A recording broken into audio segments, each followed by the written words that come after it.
بسم الله الرحمن الرحيم الحمد لله والصلاة والسلام على سيدنا رسول الله وعلى آله وصحبه ومن والاه. Welcome everyone back to our reading of this great book of Islam, the Risala of Imam Al-Qushayri radiallahu anhu. Picking up where we left off, inshallah today we begin with a very difficult one. Very difficult one. Ubudiyya, servitude or servanthood. Everyone wants to be their own person. Everyone wants to do it their own way. Everyone feels that, I'm smart, I'm good, I work hard. I. But al-ubudiyya, servanthood, is to realize that we are servants of Allah subhanahu wa ta'ala. We are His creation. So this is a significant milestone in the person's journey to Allah subhanahu wa ta'ala when you come to terms with that. So this is going to be a tough one, I think, for us to comprehend, or not. It's not difficult to comprehend. It's more difficult to implement. So that's what we're going to talk about beginning with tonight on the top of page 210 for those of you who are following with the book.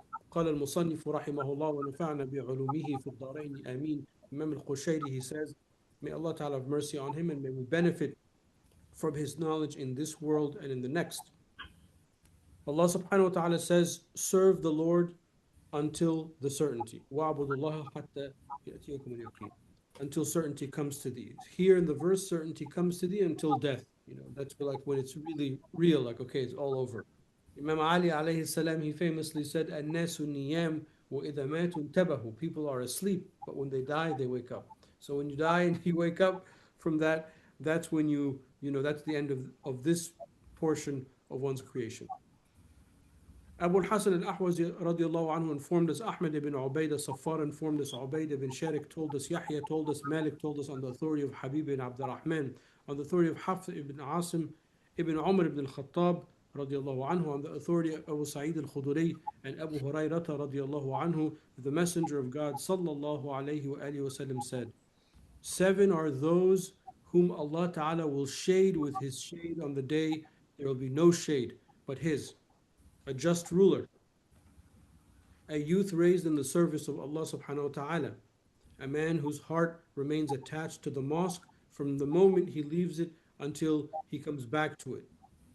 2 men who love each other for the sake of Allah subhanahu wa ta'ala and who come together and take leave of one another in this condition.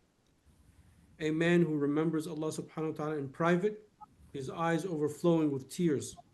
A man who responds to a beautiful woman who tries to seduce him, saying, I fear Allah, Lord of the worlds. And a man who gives alms in such secrecy that his left hand does not know what his right hand gives.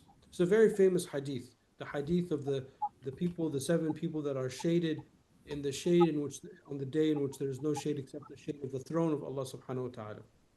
Now, are there really only 7 categories in this hadith? So this is a challenge, a historic challenge that the great hadith masters of Islam sought to answer.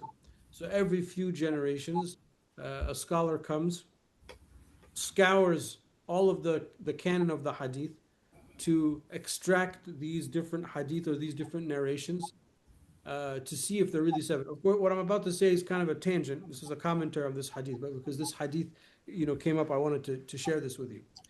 So to make a long story short, about 300 years ago, there was an Egyptian Maliki scholar named Imam Az-Zarqani radiallahu anhu, who sought to kind of seal the deal on this hadith. And he wrote, and he scoured all of the canon of the hadith, and he found that there are about 64 different narrations of this hadith.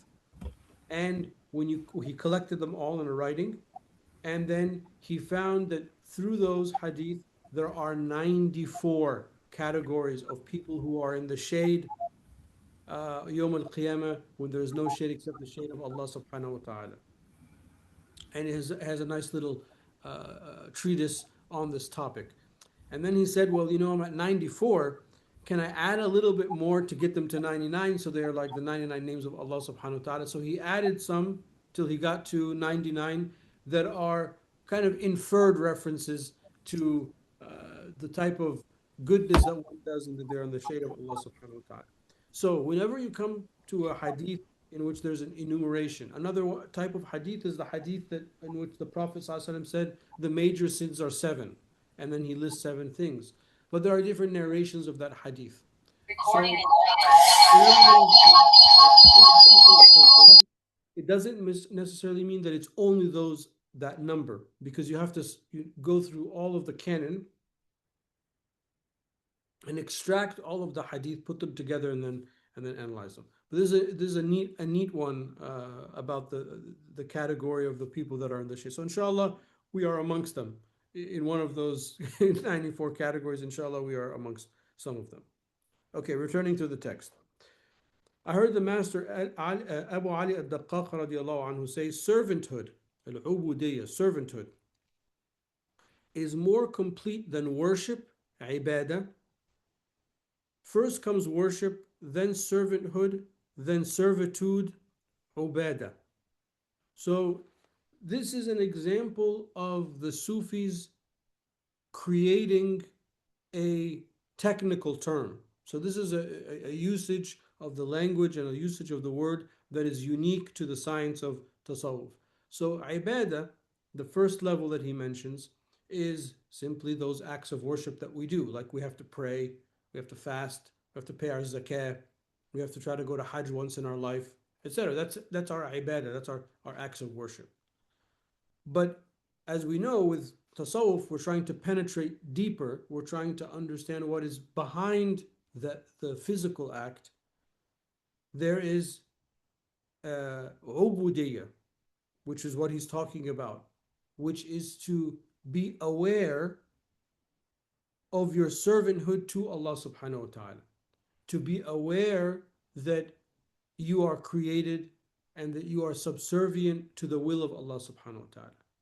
And ubuda is, which he doesn't discuss necessarily here, other than he mentions the term which is one step beyond that, which is to either not be aware of that relationship, or it could be defined as being pleased with that which Allah subhanahu wa ta'ala has decreed for you. So it's even to go deeper. And this is an example, and we found this throughout the text so far, but this is an example in which the people of tasawwuf will have their own terms. Okay, and then the rest of this section, he's going to explain all of this. So what I just said, he's going to explain. Worship, ibadah, belongs to the common believers. Servanthood to the elect, and servitude to the elect of the elect.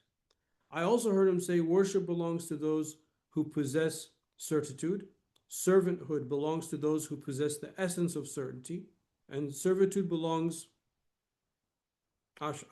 worship belongs to those who possess certitude. Servanthood belongs to those who possess the essence of certainty. And servitude belongs to those who possess the true reality of certainty. He also said worship is for those who strive on the path of God, the mujahida.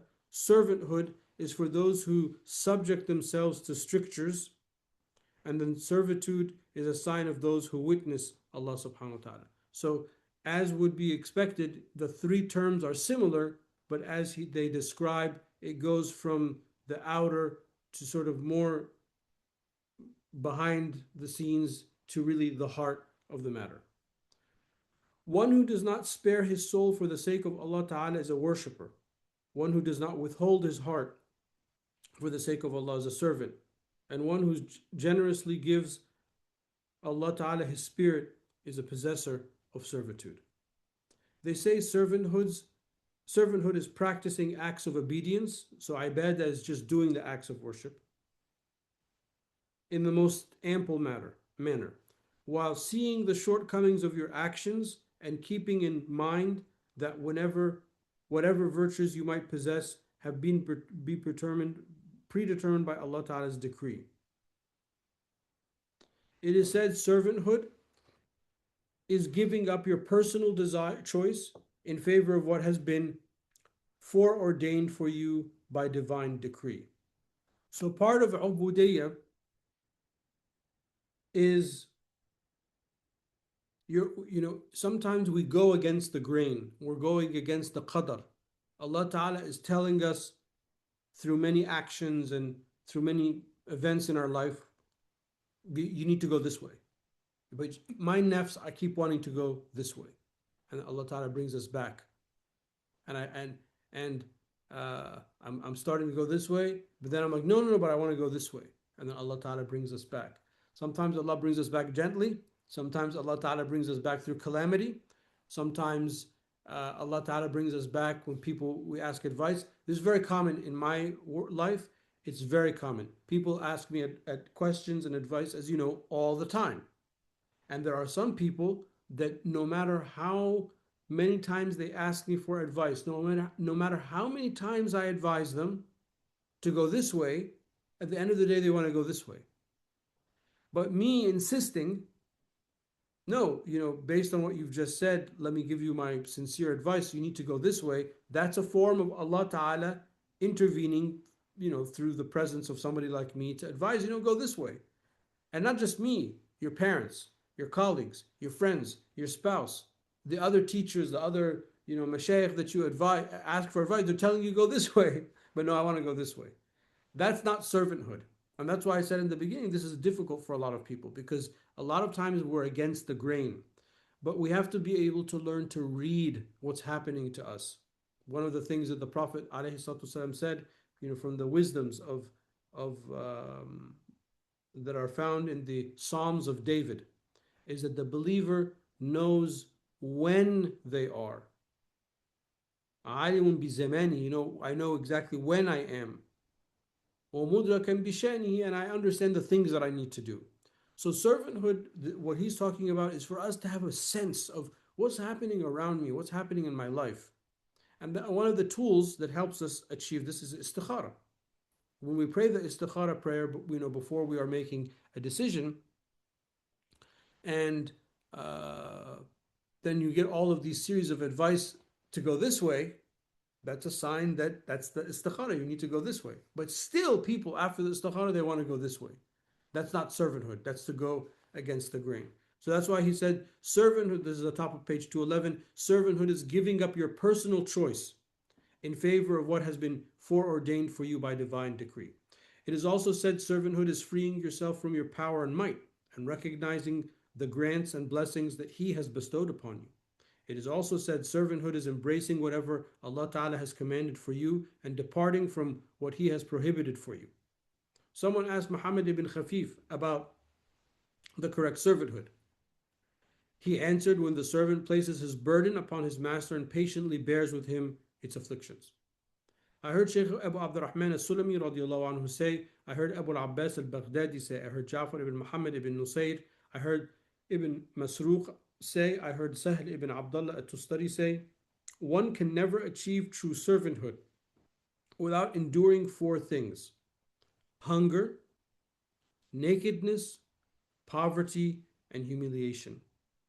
They say that servanthood is to give oneself fully to Allah and to place one's burdens upon Him.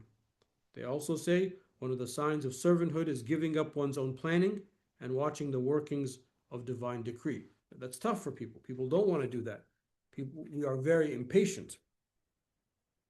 The Nun al-Misri radiallahu anhu said, servanthood is that you remain his servant at all times while he remains your Lord at all times. Al-Jurayri said, servants of Allah Ta'ala's bounties are many. However, the servants of the bounty giver, are they rare indeed. The Master Abu Ali Daqqaq said, you are the servant of whoever holds you in his bondage. If you are in the bondage of your soul, then you are its servant. If you are in the bondage of the world of yours, then you are its servant. The Messenger of God sallallahu alayhi wa sallam said, a plague be on the slaves of the dirhams, a plague be on the slaves of the dirhams, a plague be on the wearers of embroidered garments. Yani the person who worships their money or worships their clothes or worships their things. Whatever is in your heart, you are going to be a servant to that. If you love somebody, a person, then you are going to be a servant to that. You are going to submit to that love. If you love fame, you are going to be a servant. I met in one of my private sessions, I won't mention who this is, not in this community, but somebody, there's a couple that came to me with a great problem. I think they've since unfortunately divorced. But the guy, he was telling me, He's like, look, my goal in life is to be famous. That was what he said. And he was like a personality. When he showed up on the screen, I recognized him, from social media. I was shocked. I've never heard anyone be that upfront about it. It's like my everything I do in my life is for me to become famous. And obviously, in the girl is just just wants a regular like marriage. So I said, okay, well, obviously this is where the conflict is, because you're telling me that you'll do anything to become famous, but you're going to sacrifice your marriage for that, and that's what ended up happening. So he's a slave to that desire to become famous. Imam Shafi'i said, "Inna al-muhibba liman yuhibbu muti'u." Um, the one who loves someone or something is a servant to that which they love. So that's sort of kind of the meaning of the Prophet's hadith. Abu Zayn saw a man and asked him, "What is your trade?" And he answered, "I serve donkeys." Abu Zayn answered, "Subhanallah, may Allah subhanahu wa ta'ala destroy your donkeys so that you become a servant of God and not a servant of the donkeys." I heard Sheikh Abu Abdurrahman al-Sulami say, I heard my grandfather Abu Amr ibn Nujayd say, no one can take even one step along the path of servanthood until he sees his deeds as hypocrisy and his spiritual states as pretensions. I also heard him say, I heard Abdullah ibn al-Muallim say, I heard Abdullah al-Munazil say, a person remains a slave of Allah Ta'ala as long as he does not seek a servant for himself. If he begins to seek a servant for himself, he falls from the rank of servanthood and abandons its manners. I also heard him say, I heard Muhammad ibn al-Husayn say, I heard Ja'far ibn Nusayr say, I heard Ibn Masruq say, I heard Sahl ibn Abdullah al-Tustari say, one will not achieve a true service of Allah Ta'ala until one has reached a stage at which one shows neither sign of poverty while being destitute nor signs of well-being while being wealthy. It is said servanthood is bearing witness to the divine lordship. I heard the master Abu Ali al-Daqqaq radiallahu anhu say, I heard al-Nasrabadi say, the worth of the servant corresponds to the worth of the object of his service. Likewise, the virtue of the one who knows corresponds to the virtue of the object of his knowledge. Abu Hafs al-Haddad said, servanthood is the abandonment of the servant.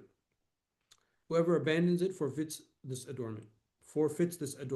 I heard Muhammad ibn Husayn radiallahu anhu say, I heard Abu Ja'far al-Razi say, I heard Abbas ibn Hamza say, I heard Ahmad ibn Abi al-Hawari say, I heard al-Nibaji say, the root of servanthood is in three things. You must not oppose any of His rulings, Allah's rulings. You must not withhold anything from Allah, and you must never be heard asking for something from someone other than Him. I heard Muhammad ibn Hussein say, I heard Abu al-Hussein al-Farasi say, I heard Ibn Ata say, servanthood consists of four traits: being faithful to one's vows, observing the limits established by Allah, satisfaction with what you have, and bearing patiently with that which you do not have. I also heard him say, I heard Muhammad ibn Shadhan say, I heard Al-Kattani say, I heard Amr ibn Uthman al-Makki say, amongst the many pious men who resided in Mecca and elsewhere, and amongst those who came to us at Mecca during the pilgrimage season, I have met no one as passionate in the striving, in his mujahid and his personal struggles, and more persevering in worship than al-Muzani. Al-Muzani radiallahu anhu was one of the famous students of Imam al-Shafi'i. He has a whole primer in Islamic law called Muqtasar al-Muzani, which he took from the fiqh of Imam al-Shafi'i. It's a massive sort of jurist of the highest, mujtahid of the highest caliber. So, when you hear the word al-Muzani, this is it's a massive person. So he's saying, I never saw somebody more striving in a spiritual sense than this figure, al-Muzani, rahimahullah. Nor have I ever seen someone as respectful of the commands of Allah Ta'ala as someone as strict with himself and as generous with others. I heard the master Abu Ali al-Daqqaq say, nothing is nobler than servanthood, nor is there a more perfect name for the believer than being called a servant. This is the reason why Allah Ta'ala said about the Prophet ﷺ on the night of the ascension, on the night of the Isra and Ma'raj to heaven, which was the greatest moment in his entire worldly life. Glory be to him who carried his servant by night from the holy mosque to the further mosque. Subhanalladhi asra bi abdihi laylan min al-masjid al-harami ila al-masjid al-aqsa alladhi barakna hawlahu linuriyahu min ayatina. The Most High also said, and then he revealed to his servant what he revealed. ثُمَّ أَوْحَى إِلَى عَبِدِهِ مَا أَوْحَى. So Allah Ta'ala is referring to the Prophet in the Quran in these verses as his servant. If there were a name greater than servant of God, servant, God would definitely have called him by it. With this meaning in mind, they recite this line of poetry: Amr, to avenge me is a duty of my Zahra. Anyone who hears and sees know this. Call me by no names but a slave of her, for it is my noblest name.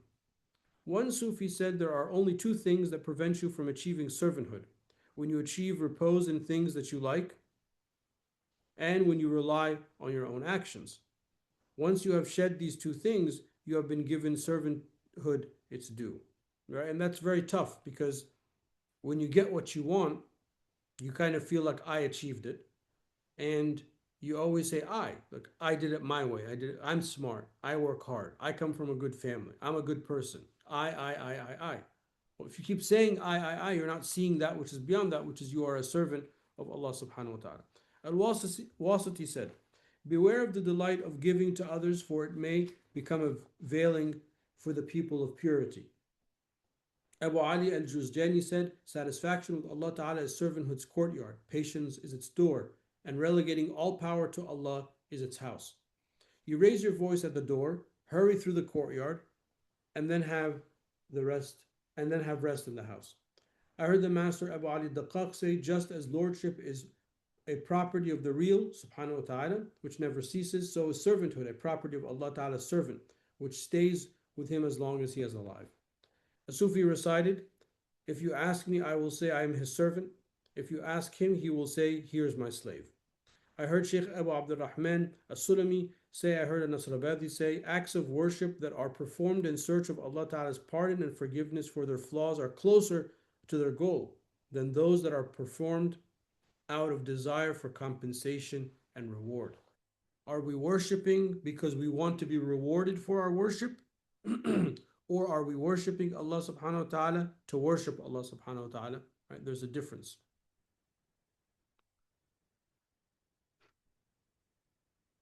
I also heard him say, I heard Nasrabadi say, servanthood is shedding the awareness of your service in witnessing the one being served. I also heard him say, I heard Abu Bakr Muhammad ibn Abdullah ibn Shadhan say, I heard Al-Jurayri say, servanthood is abandoning all preoccupations and preoccupying yourself with a preoccupation that is the root of your repose. Okay, so that's servanthood, right? And that's going to be a tough one for many of us to get and to become because of many of the reasons that we mentioned. Okay, desire, al-irada, desire. So now we're getting deeper. We're getting deeper into the spiritual path. So from now until pretty much the end of his list, this is going to be some pretty heavy stuff. Allah subhanahu wa ta'ala says, and do not drive away those who call upon their Lord at morning and evening, desiring his countenance. Ali ibn Ahmed ibn Abdan informed us. Ahmed ibn Ubayd informed us. Hisham ibn Ali told us. Al-Hakam ibn Aslam told us. Ismail ibn Ja'far. Sorry, I need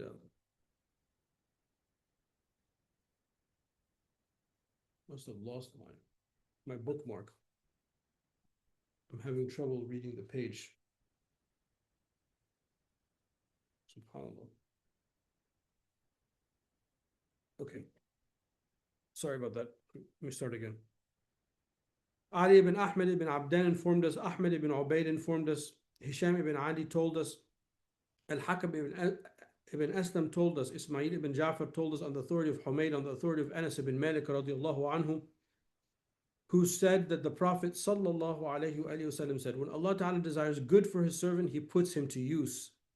Someone asked him, how does he put him to use? And the Prophet responded, he gives him success in performing a pious work before death, right? And that's what we ultimately ask, is that Allah subhanahu wa ta'ala give us husn al-khatima, a good conclusion, so that our last act, inshallah, in this world be the best act.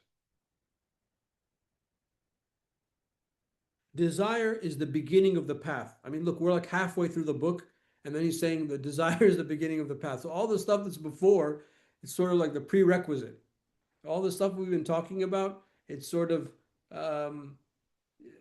you have to have that package inside you first. Then we can start talking about really how we're going to get to our goal in the spiritual path. Desire is the beginning of the path, of the wayfarers, and the name of the first station of those who aspire to Allah subhanahu wa ta'ala. This feature is called desire because desire precedes every matter. So you have to have an irada inside you. You have to have a desire before you do something. Why did you do this? Why did you do that? Why did you say this? Why did you say that?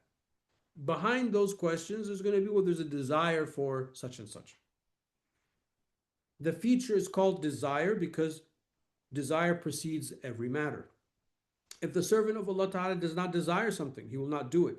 Since this is the beginning for those who travel to the path of Allah Subhanahu wa Ta'ala, it is called desire by analogy with the desire that precedes all matters. One who desires, a murid, derives his name from desire, irada, in the same way as that one who knows, al-alim, derives his name from knowledge, ilm. So the disciple in the spiritual path is called a murid. So the people of the path, the people of tasawwuf, are referred to as the murid, the person who desires. Why? Because what is the desire? The desire of Allah subhanahu wa ta'ala.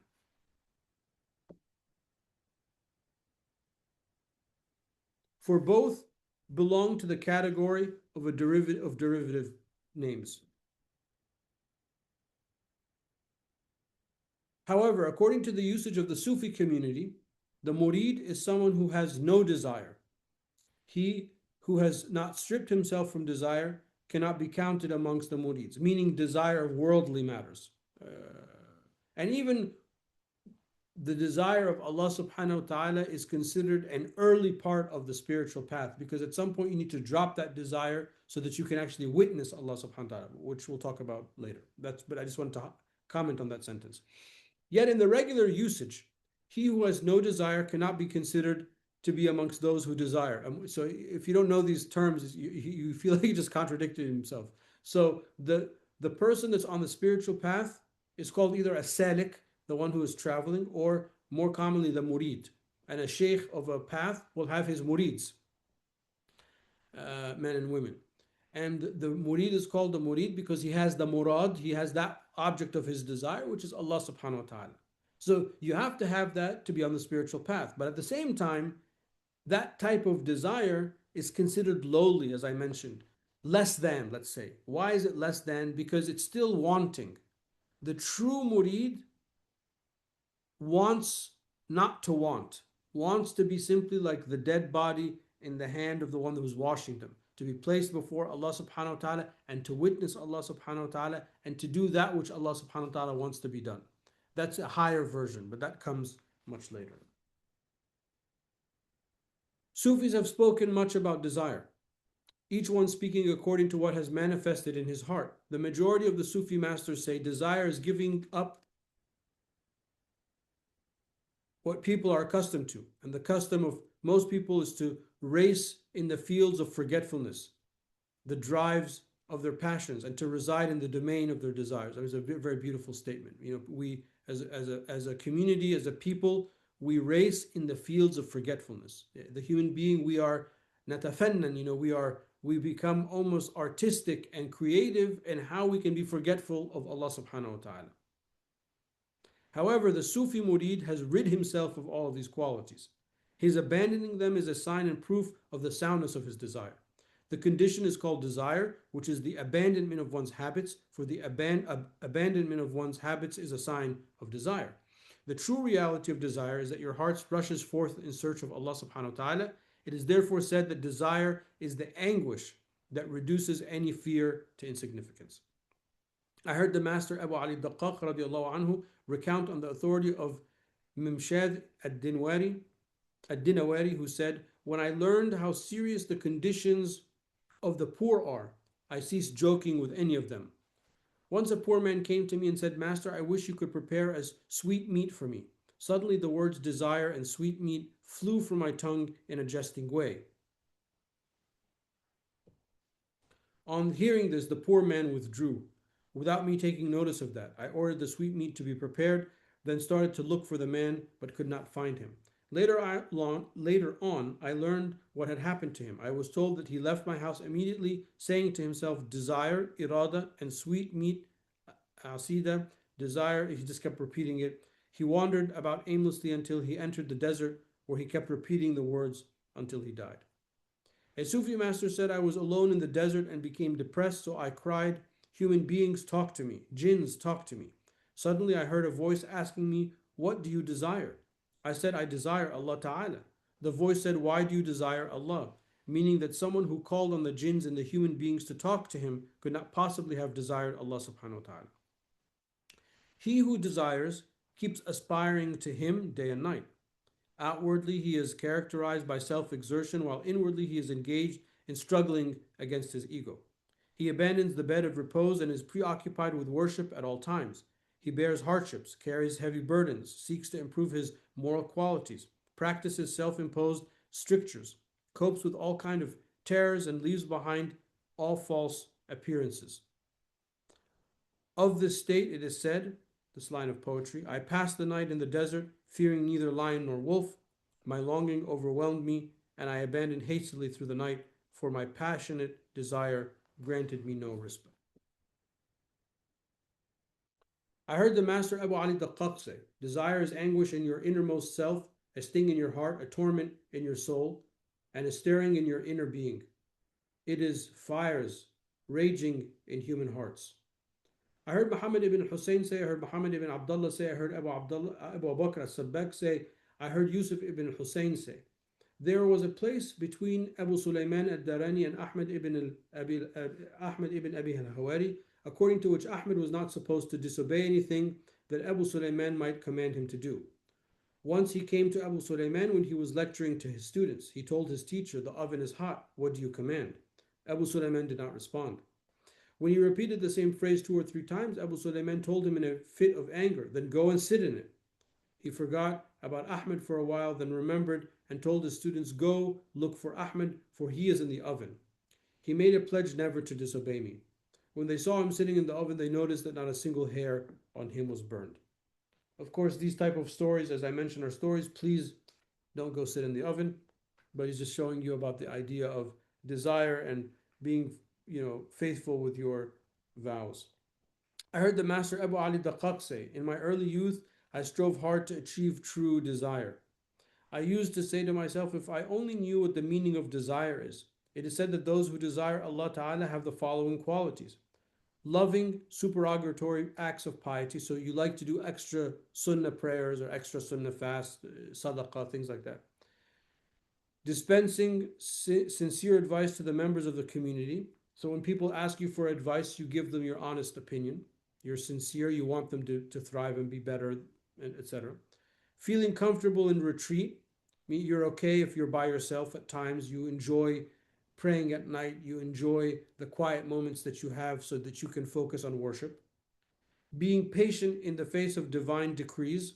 So, when the stuff hits the fan, you're patient. When things look like they're out of control, you're patient. No matter how harsh. Always obeying the divine command, feeling ashamed under the gaze of Allah Ta'ala, seeking any means that can bring them closer to Allah, being happy in humility, giving the heart no rest until it attains its Lord. Abu Bakr al-Warraq said, those who desire face 3 evils: marriage, taking down the hadith, and journeying abroad. Someone asked him, why did you stop writing down the hadith? And he answered, they prevented me from keeping up my desire. So this needs to be explained, because this kind of sounds like how could writing the hadith be something that's negative? So the first thing that he says is marriage. And in the spiritual path, especially when somebody wants to begin the journey of the spiritual path, if they are not married, it is not advised that they get married, but give themselves some time to be firm in the spiritual path. Uh, because when you get married, it's a very worldly affair. I mean, it's a very happy affair, but it's a very worldly affair. There are a lot of worldly things that you got to handle. You know, if you're a man, the dowry, the wedding, where you're going to live, getting to know each other, the families, the presents. I mean, it's just that's not like going to be help you be peak performing in your spiritual journey because all the stuff we're talking about is very reflective. You're kind of withdrawn, you know, things like that. So after the murid is more secure in the spiritual path, you know, then they can get married. And that's why usually when somebody's under the spiritual direction of a sheikh, the sheikh will often say in the beginning to just, you know, give yourself a little bit of time. And also, it's very common that when you want to get married, you seek the sheikh's permission so that they can help advise you the best way to do that. Now, the thing about writing down the hadith, it's about studying. And this is, you know, might be a little bit shocking to people, but studying the Sharia sciences can be a distraction from the spiritual path because you can become obsessed with the outward form of knowledge and forget the inner form or the inner goals of the Islamic sciences.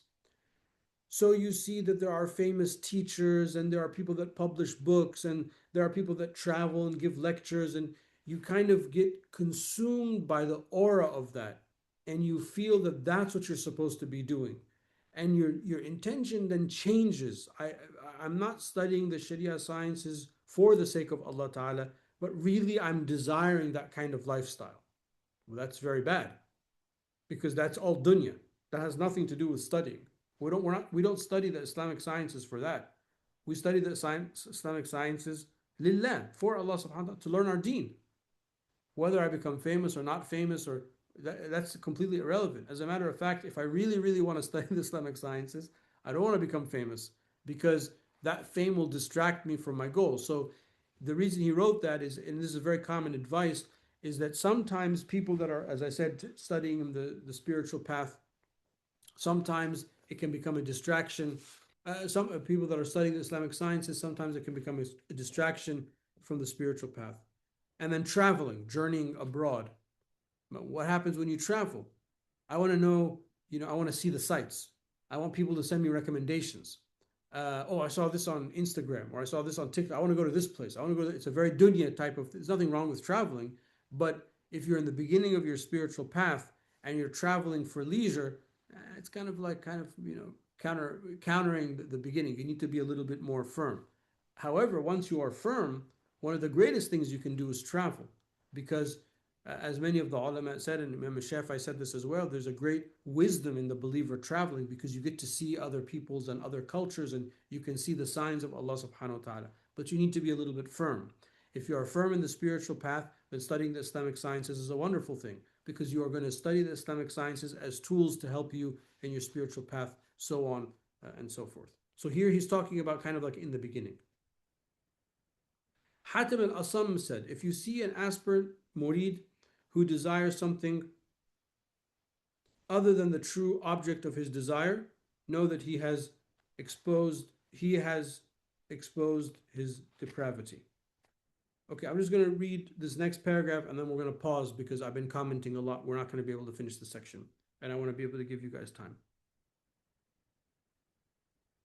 I heard Muhammad ibn Hussein say, I heard Abu Bakr al-Razi say, I heard al-Kattani say, 3 things are required of the murid: sleeping only when overcome by sleep, eating only when overcome by need, and speaking only when absolutely necessary. This is also very timeless advice and very, very hard, harder than it sounds, because we usually have a time that we go to sleep in the modern world. And that one is, in my experience, almost impossible for people like us to follow because, you know, if I don't sleep at a certain time, I'm not going to be able to wake up. If I don't wake up at the certain time, I won't be able to work. So The idea is, how do you implement that for people like us? It's to go hard all day, so that when you come to go to sleep, you're tired. So you're sleeping because you need to rest. But the other ones are doable. To eat when you are hungry. Many times we actually eat when we're not hungry. We just eat for the sake of eating. Or if like you're like me, like you like the snack. Like you don't need to snack, but you just, why not? The, the, the snacks are there. Why not? Right? Just, I feel like I need to change. I need to get up and I go get a, third cup of coffee and a little bit of chips. I really didn't need that. I know I don't need that, but we do it anyway, right? But when you discipline yourself to eat only when you're hungry, and we have, the greatest example, the greatest practices right around the corner, which is Ramadan. Right? We can do it. You can go without eating. You're not going to die. That's a very great discipline. So, and speaking when absolutely necessary is probably the most important of all of those, in that three part advice, because we speak all the time nonsense and for no reason. But practice to speak only when it's needed to speak. Train yourself that you don't have to have the desire to speak and then automatically just comes out.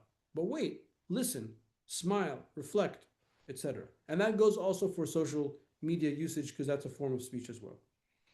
I also heard Muhammad ibn Hussein say, I heard Hussein ibn Ahmed ibn Jafar say, I heard Jafar ibn Nusayr say, I heard Al Junaid say, when Allah Ta'ala desires something good for the murid, He places him amongst the Sufis and shields him from the company of the Quran reciters. So this is not we're not giving Anas a hard time. It's not about that. But again, if you are, why are you learning how to recite the Quran? Are you learning how to recite the Quran to worship Allah? Or are you learning how to recite the Quran so that people will say about you, oh, you have a beautiful voice, you're going to go to all these competitions, you're going to travel. All of that's dunya. That's not a function. That's not why you learn how to recite the Quran. But the Sufis in this statement are the people that are humble. But today, many of the Sufis are also kind of like, there's a dunya aspect to it as well. So you have to look out for that. I also heard him say, I heard Al-Raqi say, I heard Al-Daqqaq say, the ultimate stage of desire is when you point towards Allah subhanahu wa ta'ala and find Him where you pointed to. I asked him, what renders desire unnecessary? And he answered, when you can find Him without pointing. And with that, we'll come to a conclusion. Wallahu ta'ala a'la wa a'lam. Wa sallallahu ala sayyidina mawlana Muhammad wa ala alihi wa sahbihi wa sallam tasliman kathira. Okay, I'd like to hear from you. Still can't find my bookmark. I have no idea how that happened. If there are any questions, comments, concerns, speak now or forever hold your peace. I have a question. Yes. Assalamu alaikum, Sheikh. Thank you. I'm new to the halaqas, but I listened to your last one and this one too. And I had a question about like what tangible practical advice would you have for somebody who struggles with like having the ridda or the contentment with what Allah has decreed. As we know, it's hard to bear tests and be patient, especially if it feels like it's something that's been like a lifelong deprivation. And I think you said, like in your last halaqa, like it creates a tension in your relationship with Allah. Or, when we think about these things, it kind of creates like an obstacle in feeling close to Allah. And I also feel like a lot of our teaching and upbringing in the Islamic centers, like when I was a kid in the 90s, the focus is very much on outward forms of worship and not really developing Islamic spirituality and a relationship with Allah, where you appreciate the love of Allah or you feel love of Allah. So I was just wondering, how would you advise someone to take steps towards that? For me personally, I thought, okay, well, maybe let me just try to really delve into understanding the Quran and maintaining just trying to understand the Quran, and maybe that would help me in some ways. And let me try to just kind of focus more on my acts of worship. But maybe not. It's not an easy question to answer. But I was just wondering if you had any try these things, practical kind of advice.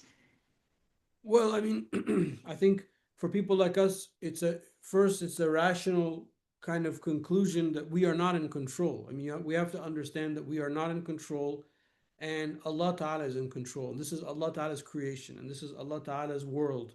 And all the things that we see around us that are happening that might cause us concern or anger or frustration or sadness, we have to remember that this is Allah's decree. And Allah Ta'ala is in charge and not us. Um, that's the most, I think, difficult thing for people to consciously and constantly remember that this is Allah Ta'ala's universe. And if He wants these things to happen, they're going to happen. And these things have happened in the past, and worse things have happened in the past. But that doesn't change our hope or our desire, as He's saying, to be with Allah Ta'ala, and our commitment to doing good. And that's another thing, is that we won't let what happens in the world around us for us to sell our values or our principles. We are constantly going to be good, and we are constantly going to do good and call to good, not just for us, but for the wider community. So we are going to be a force of good wherever and whenever we are. That's the disposition of the believer. So that's sort of like our mission. Our mission is to do good. And it doesn't matter how difficult things are, we're always going to find a way to do good. It's like a lifelong, commitment and journey. Why? Because we are the followers of the Prophet ﷺ. And we understand that if we don't do good, no one's going to do good. And that all comes from that belief that we are an understanding and acknowledgement that we're just not in control of what's happening. And when we understand that we're not in control in what's happening, we can say, so subhanAllah, when something bad happens, subhanAllah. It's like the people of Ad and Thamud were destroyed, or the people of this prophet, they had this calamity, or these prophets themselves, they had these tests and these calamities, and they were men that received revelation and were infallible, etc. But even they were tested, subhanAllah. So who am I to complain? Those kind of things.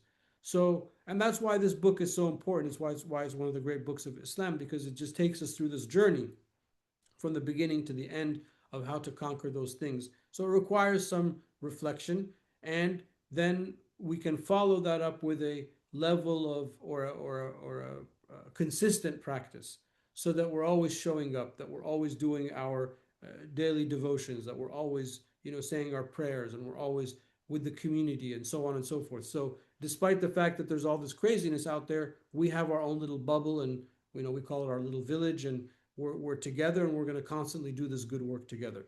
And then that consistency will bring that spiritual advancement, inshallah.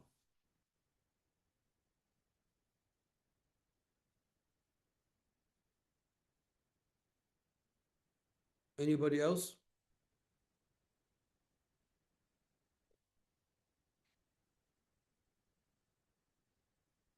All right. I know that there's a big storm coming, so I'm praying for everyone's safety and comfort. And I hope this, whenever there's a bad weather event, the Prophet ﷺ, specifically with rain, but we can apply this to any weather event. The Prophet ﷺ would used to say, Allahumma hawalina wa la alayna. Oh Allah, around us, not on top of us. So that's the dua, around us. And so the storm is around us, but not on top of us. So I pray that the storm is around us and not on top of us, and that everyone is safe, hunkered in for the next couple of days. And if we have some downtime and things are closed, this is a good opportunity for us to reflect a little bit about some of the things we've been talking about, to do some extra work, devotional work, I mean. And also let us not forget that Ramadan is right around the corner. So these are the days that we want to be doing something extra to help practice for the blessed days of Ramadan. Okay, so with that, we'll come to a conclusion. Inshallah, we'll resume as usual next week, and continuing with our reading of this great book. Walhamdulillahi Rabbil Alameen. Wa sallallahu ala Sayyidina wa Mawlana Muhammad wa ala alihi wa sahbihi wa sallim tasliman kathira. اللهم صل أفضل صلاة على أسعد مخلوقاتك سيدنا محمد وعلى آله وصحبه وسلم عدد معلوماتك ومداد كلماتك كلما ذكرك الذاكرون وغفل عن ذكره الغافلون. See you all next week, inshallah. Assalamu alaikum wa rahmatullah.